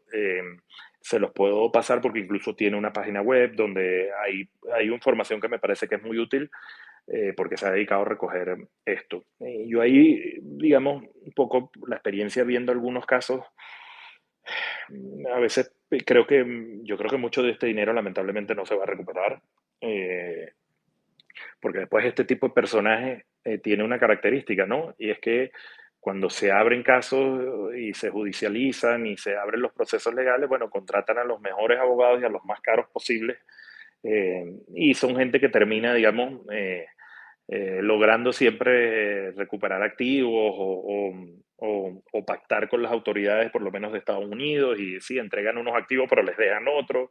Entonces, bueno, yo creo que sí hay muchos fondos que sí, que está el caso del Espíritu Santo en Portugal, el banco, fondos de PDVSA, en Estados Unidos hay varios casos también ligados al asunto PDVSA, pero muchos, digamos, también casos donde hay fondos en Europa congelados, de transacciones, como les decía antes, de empresas ligadas a todo el entramado de Alex Saab. Por el caso Raúl Borrín también hay.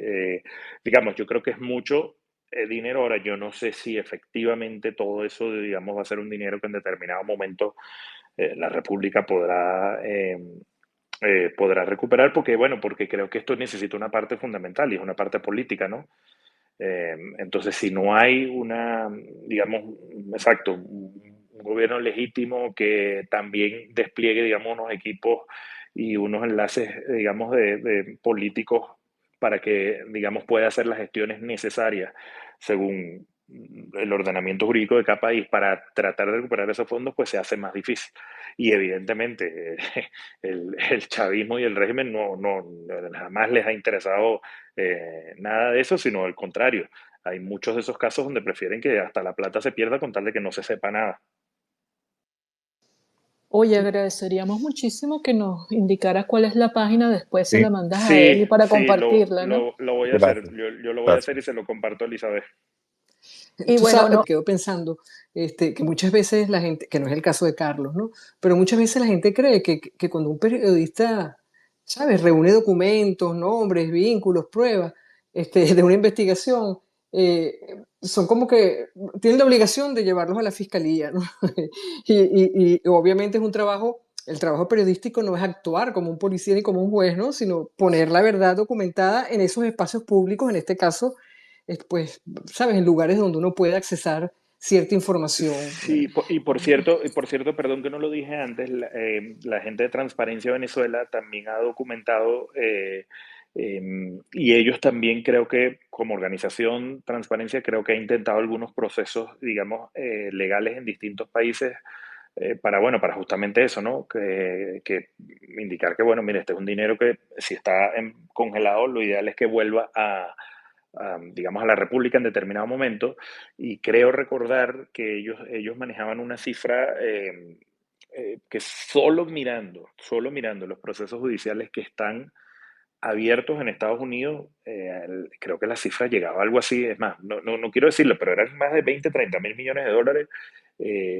Digamos que esos casos involucran una cantidad así de dinero. Entonces yo después puedo compartir con Elizabeth tanto ese dato de esa información de transparencia como lo de la otra organización. perfecto. Bueno, terminamos con Venezuela secuestrada y después Cheo para la última pregunta. Adelante, Venezuela. Buenas noches a todos, buenas noches, señora Débora. Muchas gracias por la oportunidad, como siempre. Eh, Al señor Roberto, bueno, me dirijo con bastante respeto porque veo que es una persona que tiene un nivel muy alto de información y análisis. Y de verdad, con mucha humildad, le hago la siguiente pregunta. Sabe que, bueno, yo, dadas las últimas reuniones políticas que se han dado estas últimas 24 horas y le vengo dando seguimiento al caso de los presos políticos, se ha venido construyendo cierto camino eh, que ha quizás facilitado un poco ahorita un grupo de abogados venezolanos que están en Estados Unidos, bueno, que solicitaron que Maduro fuera procesado por los crímenes de lesa humanidad y a la presión social interna en Venezuela que se está visualizando hacia afuera del tema de las cifras y las denuncias que se han hecho. Las reuniones que se hicieron ayer básicamente generan o afianzan los vínculos de distintas presidencias de Sudamérica con Estados Unidos, donde, bueno, ellos plantean el combatir el narcotráfico juntos y en una de las declaraciones también se habla de que existe la posibilidad de que Nahuel Gallo pueda testificar. Entonces, se están construyendo, como le digo, estas cosas.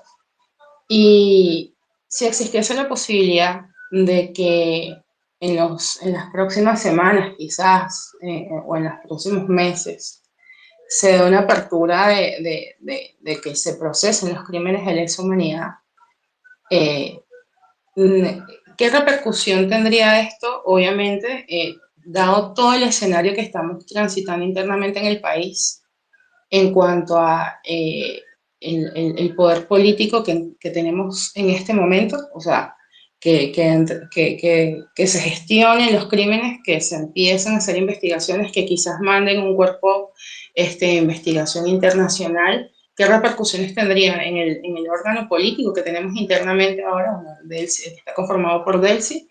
¿Y de qué manera esto quizás también repercutiría en quizás la solución de las necesidades o de las cosas que quizás puedan pasar en el país? Porque sabemos que, bueno, no solamente es el tema base de los presos políticos que nosotros veníamos manejando, sino que en las últimas semanas la situación se ha agravado porque se ha convertido en un limbo de información de personas desaparecidas, se han encontrado restos, entonces, al ser algo tan grande, porque de verdad que no es una operación pequeña, qué repercusiones quizás políticas y en cuanto a economía también interna quizás esto pueda tener y si eso cambia quizás el escenario en ese plazo quizás de un año o en ese desarrollo o en esa información que se viene hablando ahora en este espacio.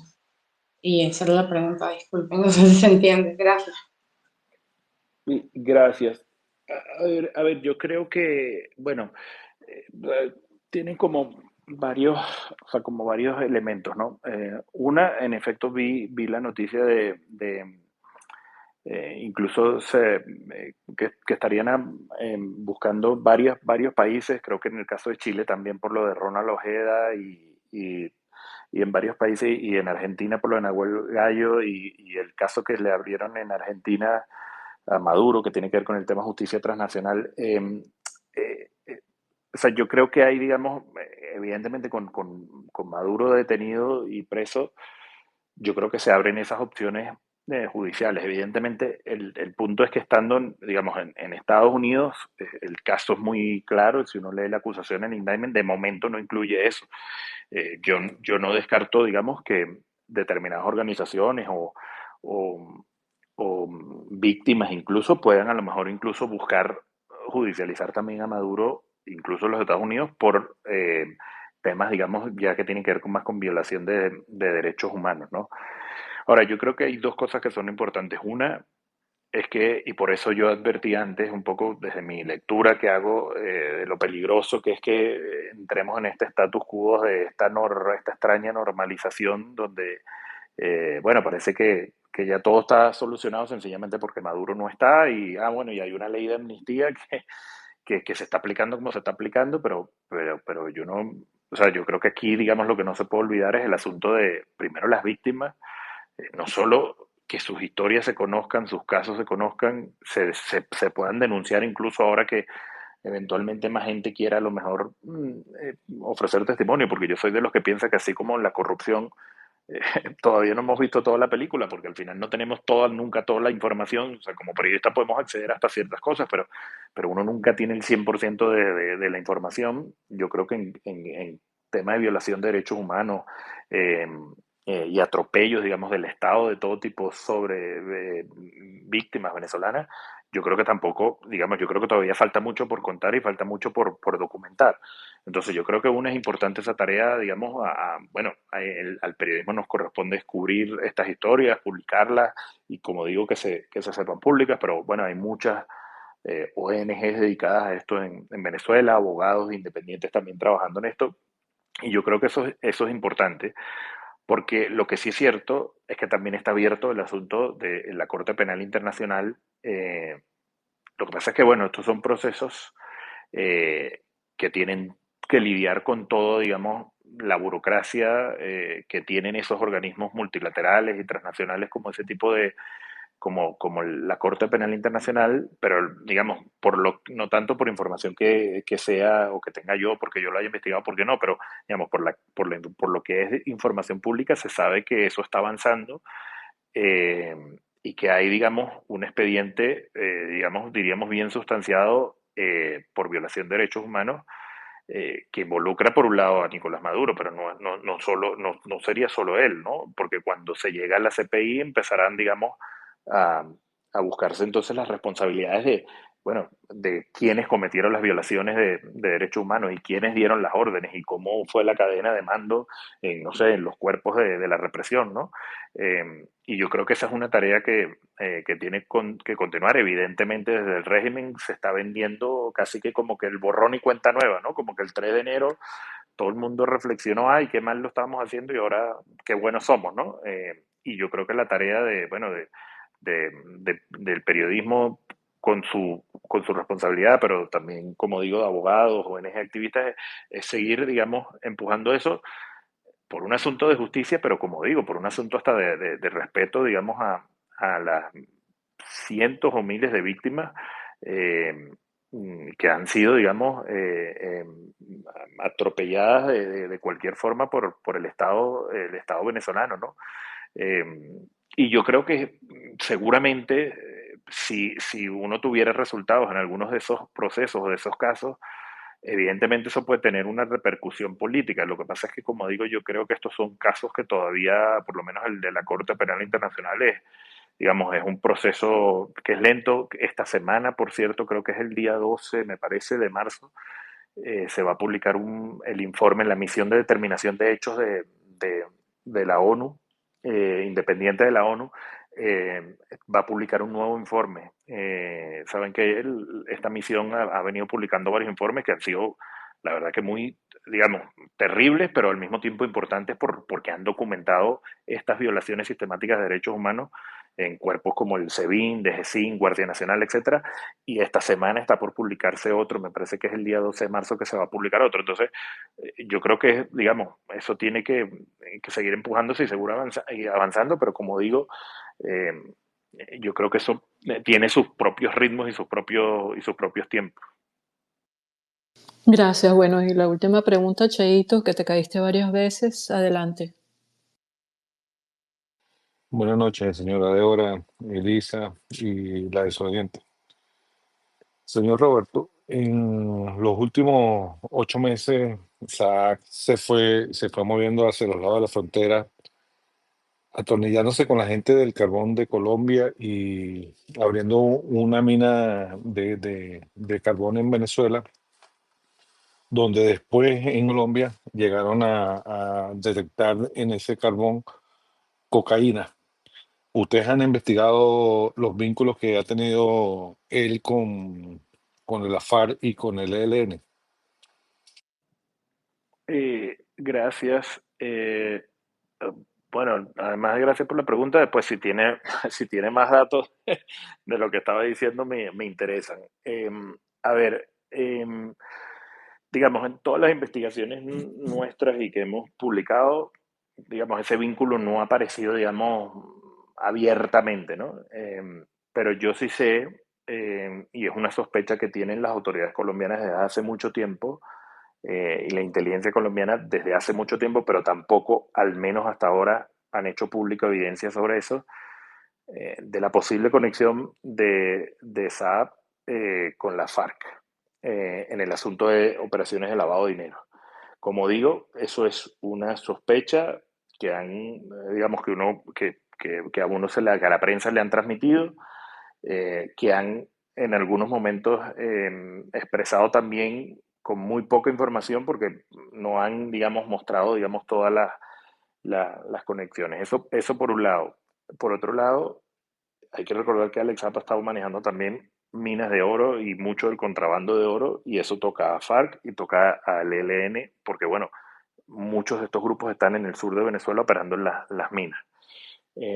Entonces, digamos, esa sería, digamos, otra conexión que, como digo, podríamos llamarla indirecta, más allá digamos, de una conexión directa. Y lo que usted menciona del carbón, nosotros sí hemos publicado eh, eh, una historia, al menos creo recordar en este momento, de cómo Alex Saab desde hace mucho tiempo él quería meterse en Carbozulia, en lo que se conoce como Carbozulia.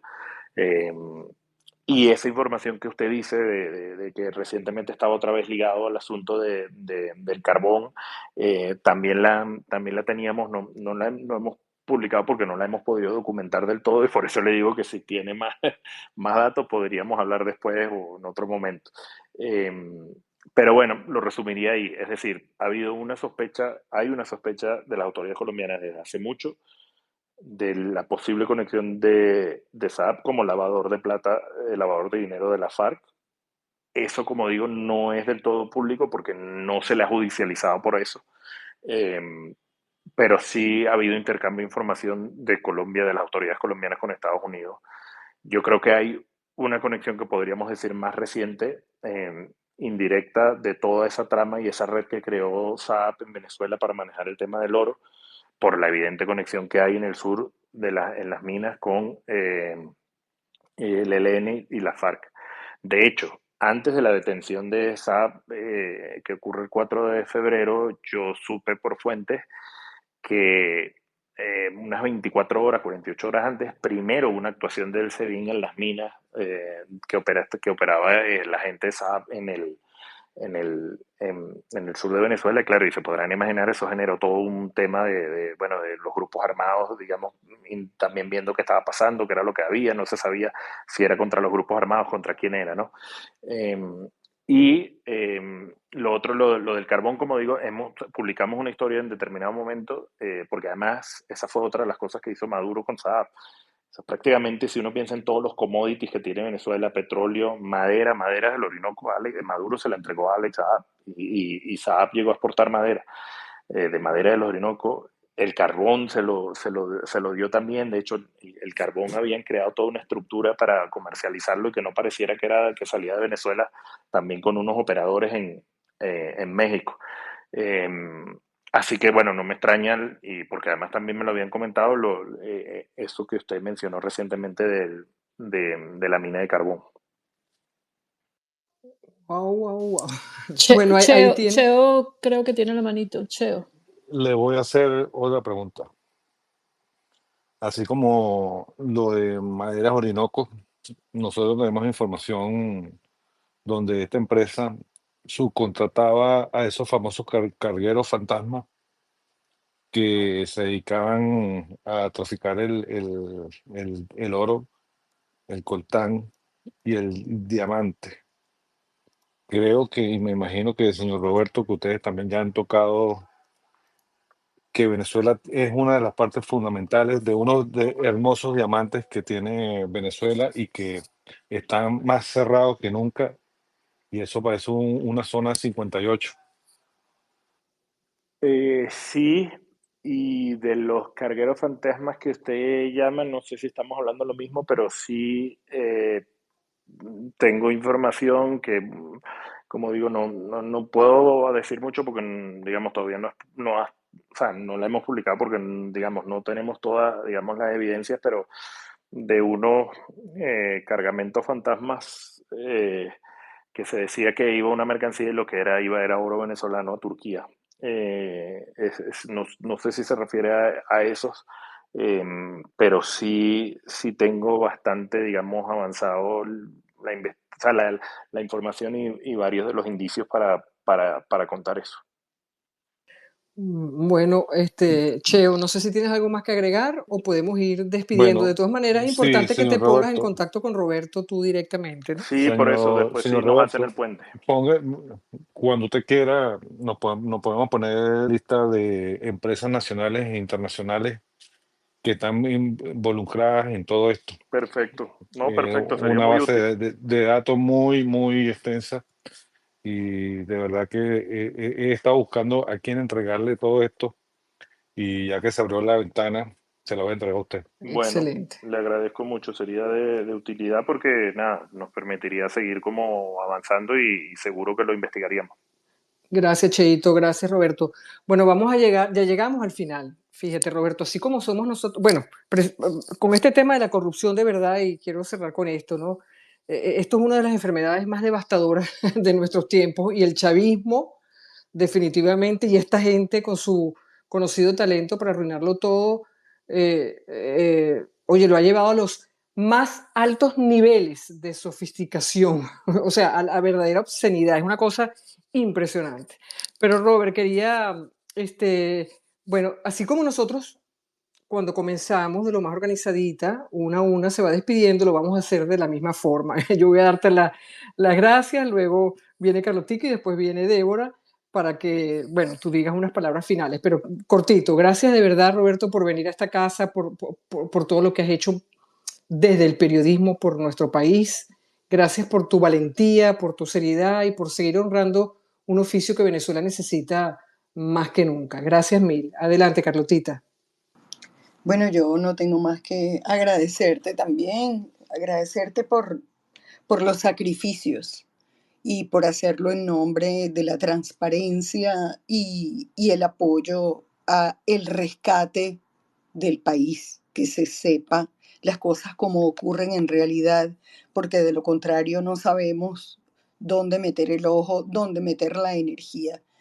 Y bueno, a todos los que están en la sala, muchísimas gracias por estar acá y entendamos que lo que tenemos delante es fuerte y que nos toca a todos tener el ojo visor sobre nuestro país para que nunca más vuelva a ocurrir esto y nunca más perdamos el control absoluto de todo, de toda la información, de los bienes, de la producción, de las cantidades, de las formas, de los materiales, de la tierra propiamente.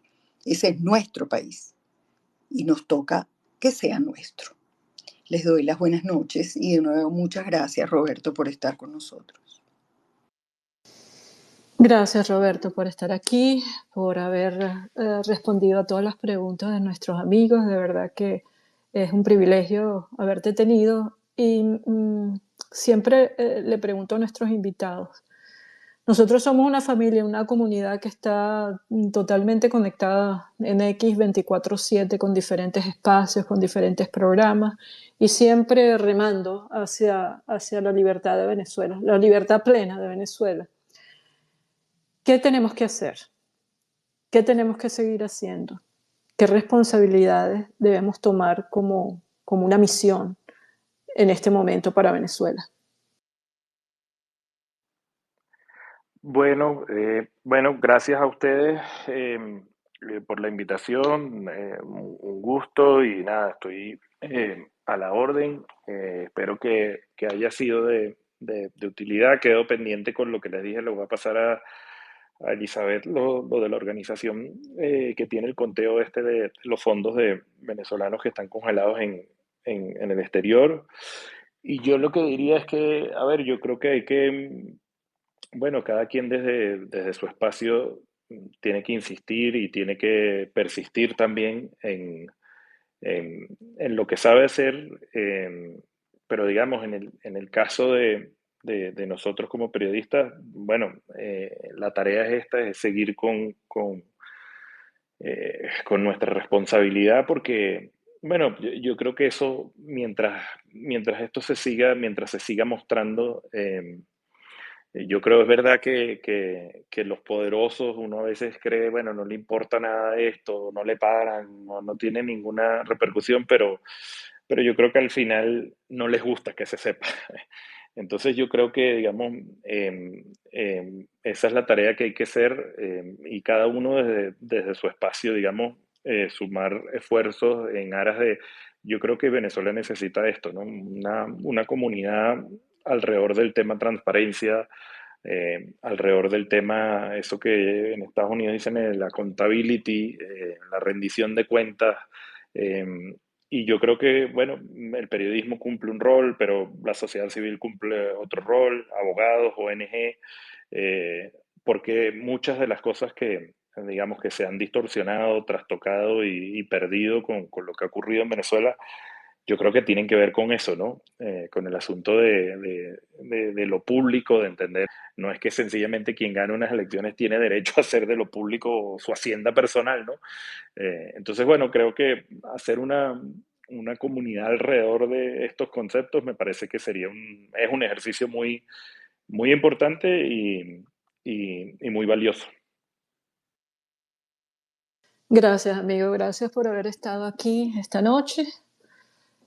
Vamos a construir una Venezuela muy pronto y con él, con la colaboración de todos. Así que Dios esté en control y nos vemos en un próximo Venezuela Late. Hasta entonces.